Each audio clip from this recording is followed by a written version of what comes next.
Elaine, eu consegui os elementos da natureza. Beijo, tchau. Fala pra ela o que é o quê? Pedras, folhas,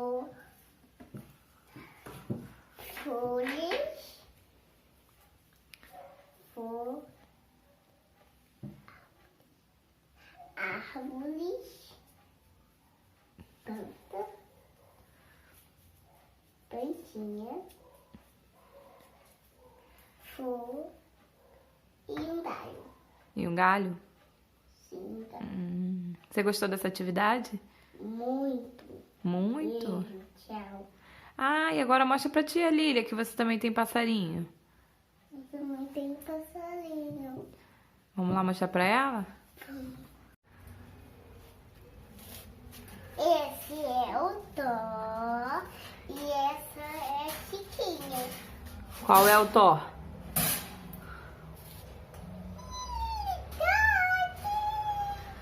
Qual que é o Thor, Manuela? Aquele dali, verdinho. Ah, e o azulzinho, lilás? Tá ali, ó. Lilás é a Chiquinha.